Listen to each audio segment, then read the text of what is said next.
भारत माता की, भारत माता की। आज दिमनी विधानसभा के सभी कार्यकर्ताओं का सम्मेलन है और मुझे प्रसन्नता है कि ग्रामीण क्षेत्र में न तो इतना बड़ा कोई हॉल होता है जहां हजारों लोग आ जाए, ना ही इतना बड़ा टीन शेड होता है और बरसात का मौसम है, लेकिन फिर भी यहाँ शिवमंगल जी, गिरिराज दंडोतिया जी, हमारे मंडल के अध्यक्ष, हमारे जिले की सभी पदाधिकारी जो इस क्षेत्र में रहते हैं, सबने मिलकर कार्यकर्ताओं को विधिवत आमंत्रित किया और इस व्यवस्था को बनाने का निश्चित रूप से जितना हो सकता है वो अच्छा प्रयत्न किया है। इसके लिए मैं जिले की टीम को और अपने सभी नेताओं को हृदय से बहुत बहुत बधाई देता हूं, धन्यवाद देता हूं। आज हम सब लोगों के बीच में मुख्य अतिथि के रूप में हमारे भारत सरकार के वन और पर्यावरण मंत्री माननीय श्री भूपेंद्र यादव जी आए हुए। भूपेंद्र यादव जी भारत सरकार के वन मंत्री हैं, ये एक पक्ष है, लेकिन वो भारतीय जनता पार्टी के हम और आप जैसे ही कार्यकर्ता और किसान परिवार के सदस्य हैं। भारतीय जनता पार्टी के छोटे कार्यकर्ता से अपने काम को प्रारंभ कर आज वो केंद्र में वन मंत्री हैं और भारतीय जनता पार्टी में जब सरकार में मंत्री नहीं थे तो राष्ट्रीय महामंत्री के रूप में भी अनेक राज्यों को नेतृत्व करने का काम, नेतृत्व देने का काम भूपेंद्र यादव जी ने किया है। और हम सबके लिए सौभाग्य का विषय है कि भूपेंद्र यादव जी मध्य प्रदेश का जो हमारा नवंबर का चुनाव है उसमें मध्य प्रदेश के कार्यकर्ताओं का मार्गदर्शन करने के लिए, चुनाव की रणनीति बनाने के लिए और भारतीय जनता पार्टी को विजय श्री मिले, इसलिए भारतीय जनता पार्टी की ओर से प्रभारी के रूप में हम सबके मध्य भूमिका निर्वाह करने के लिए आए हैं। आज ग्वालियर में संभाग के प्रमुख कार्यकर्ताओं की बैठक है। हम लोग कल भोपाल में थे तो मैंने माननीय भूपेंद्र जी को निवेदन किया, कल हम ग्वालियर चल रहे हैं, चंबल के क्षेत्र की 2 विधानसभाओं में सम्मेलन है, अगर कार्यकर्ताओं को आपका मार्गदर्शन मिलेगा तो हम सब लोगों को बहुत अच्छा लगेगा। मैं आभारी हूं कि माननीय भूपेंद्र जी ने हम लोगों के आग्रह को स्वीकार किया और आज वो हम सब के मध्य उपस्थित हैं। मैं आप सब कार्यकर्ताओं से आग्रह करूंगा, जोरदार तालियों के साथ भूपेंद्र जी का हम सब स्वागत करें। हम सब चुनाव की बेला में हैं और यहाँ जो कार्यकर्ता बैठे हैं उनके लिए चुनाव नया विषय नहीं है। हर बार हम चुनाव लड़ते हैं, कभी जीतते हैं, कभी हारते हैं, लेकिन पिछले बार से थोड़ी सी ज्यादा चूक हो रही है। चूक हो रही है कि नहीं हो रही? लेकिन आप सब लोगों को मालूम है कि लोकतंत्र में जब चुनाव होता है तो 2 ही श्रेणियां होती है, या तो फेल हो जाओ या पास हो जाओ। जैसे स्कूल में पढ़ते हैं तो फर्स्ट डिवीजन नहीं आए तो सेकंड डिवीजन आ गए, सेकंड नहीं आए तो थर्ड आ गए, तो अभी पास तो हो ही जाते हैं। लेकिन चुनाव में अगर एक बार फेल हुए तो 5 साल पछताने के अलावा और कुछ होता नहीं है। हम सब दिल्ली विधानसभा क्षेत्र के कार्यकर्ता हैं। आप सब इस बात को भली भांति जानते हैं कि जब से भारतीय जनता पार्टी ने कमान संभाली है, तब से ही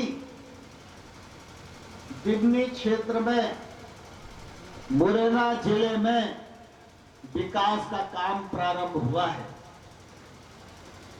चाहे सड़क का मामला हो, चाहे पुल पुलियों का मामला हो, चाहे बिजली की सप्लाई का मामला हो, चाहे विद्यालय और अस्पताल बनाने का मामला हो। एक जमाना था जब गांव में बिजली के दर्शन नहीं होते थे, लेकिन भारतीय जनता पार्टी का ही करिश्मा है कि रात को भी गांव में निस्तार के लिए बिजली की उपलब्धता होती है। जब कांग्रेस की सरकार थी तो सड़क नहीं थे, गड्ढों की चर्चा होती थी। लेकिन आप सबको ध्यान है क्या, जितनी भी, चाहे वो बेहड़ की सड़कें हों और चाहे नेशनल हाईवे हो जिस पर हम चलते हैं, ये भारतीय जनता पार्टी की देन है।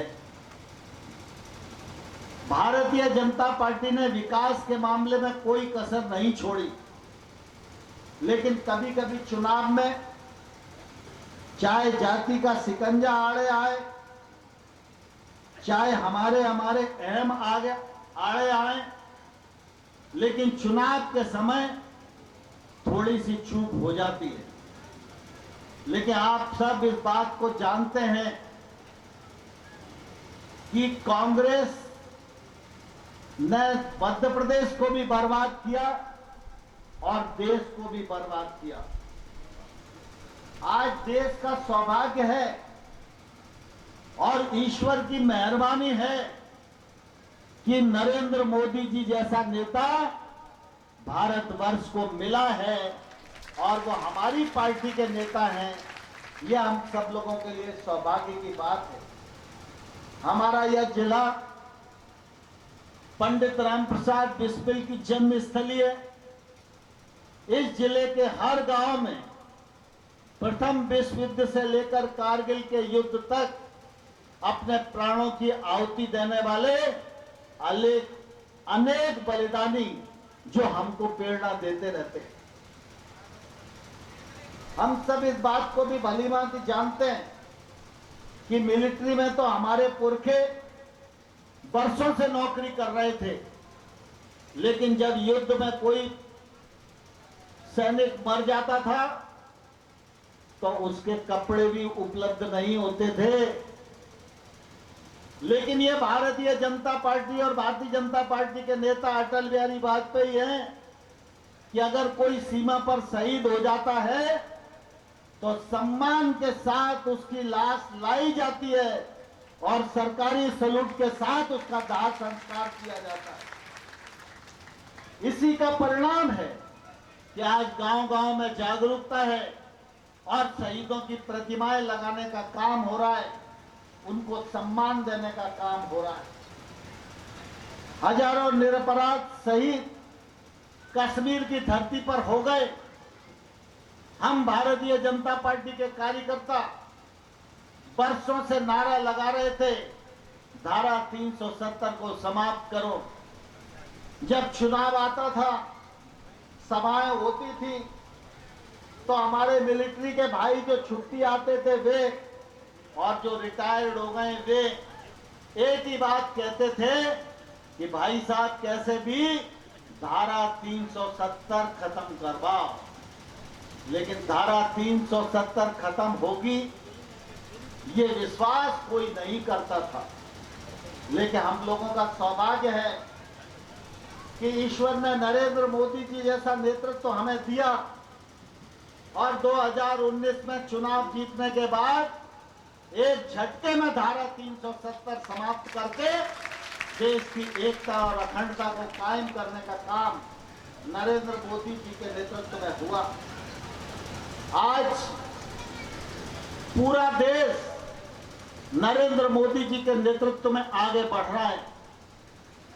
जब कांग्रेस की सरकार थी तो मनमोहन सिंह जी प्रधानमंत्री थे। मनमोहन सिंह जी विदेश जाते थे तो न देश में हलचल होती थी न दुनिया में हलचल होती है। लेकिन आजकल नरेंद्र मोदी जी जब किसी विदेश यात्रा पर जाते हैं तो हिंदुस्तान के लोग टीवी खोलकर देखते और दुनिया के लोग भी टकटकी कर लगा कर देखते कि हिंदुस्तान से शेर आया है, ये अमेरिका की धरती पर क्या बोलने वाला है। हमारे देश में आतंकवाद की समस्या पुरानी है, लेकिन जब आतंकवाद की बात होती थी तो आतंकवाद पाकिस्तान से आता था और पाकिस्तान के बारे में जब बात होती थी किसी वैश्विक मंच पर तो आधी दुनिया पाकिस्तान के साथ खड़ी होती थी। लेकिन आज नरेंद्र मोदी के कौशल का यह परिणाम है कि अगर आतंकवाद की चर्चा किसी दुनिया के वैश्विक मंच पर होती है तो पाकिस्तान अकेला खड़ा रहता है और सारी दुनिया नरेंद्र मोदी के साथ खड़ी होती है।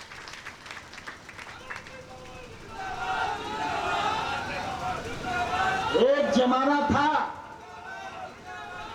जब भारत को लाल गेहूं भी मांगकर खाने के लिए आयात करना पड़ता था और हिंदुस्तान का कोई मंत्री विदेश जाता था तो अखबार में कार्टून छपता था कि हिंदुस्तान का मंत्री अमेरिका जा रहा है, ये कटोरा लेकर जा रहा है, कुछ मांगने जा रहा है।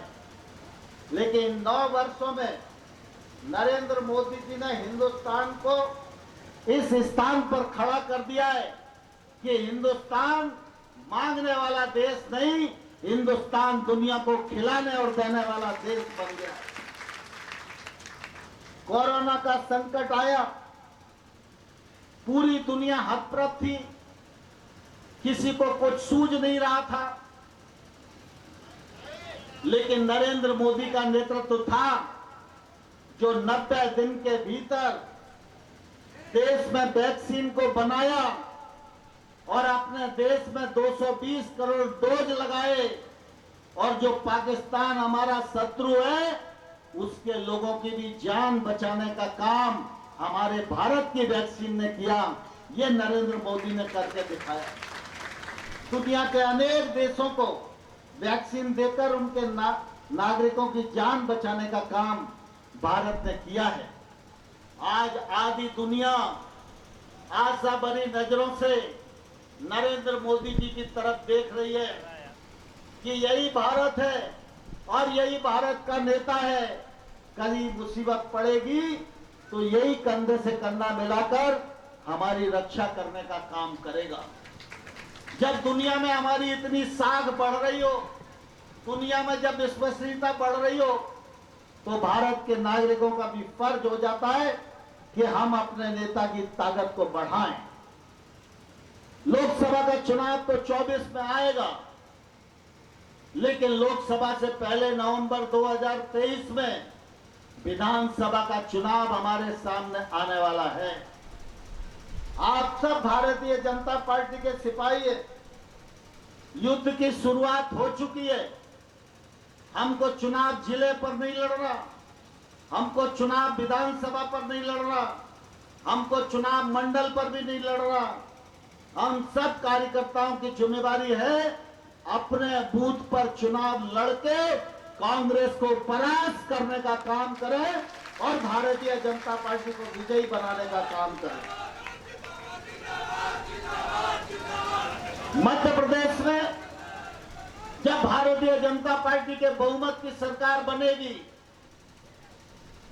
तो फिर लाडली बहना हो, लाडली लक्ष्मी हो, संबल योजना हो, सड़क हो, पुल पुलिया हो, बिजली हो, ये तो सब मिलेगी ही, लेकिन आपकी ये ताकत और आपका यह वोट और आपके द्वारा बनाई गई मध्य प्रदेश की सरकार यह नरेंद्र मोदी को ताकत प्रदान करेगी।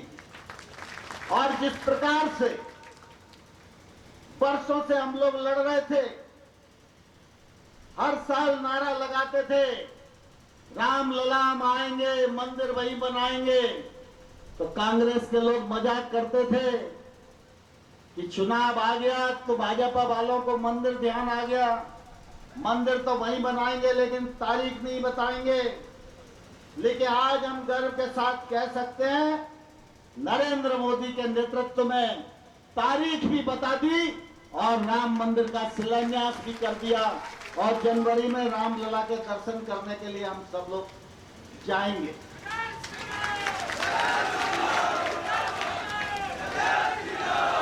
आज हम सब लोगों का लक्ष्य सिर्फ दिमनी विधानसभा नहीं है, सिर्फ नरेंद्र सिंह तोमर नहीं है, सिर्फ शिवमंगल सिंह नहीं है, सिर्फ गिरिराज दंडोतिया नहीं है। हम सब लोगों का लक्ष्य है भारत माता को परम वैभव के शिखर पर पहुंचाना, और भारत माता को शिखर पर पहुंचाने की जिम्मेवारी हर भारतीय जनता पार्टी के कार्यकर्ता की है। और कार्यकर्ताओं की यह ताकत नरेंद्र मोदी की ताकत बनेगी, और नरेंद्र मोदी के नेतृत्व में 2047 में भारत फिर से विश्व गुरु के पद पर अधिष्ठित हो, इस लक्ष्य को हम सब कार्यकर्ताओं को प्राप्त करना है।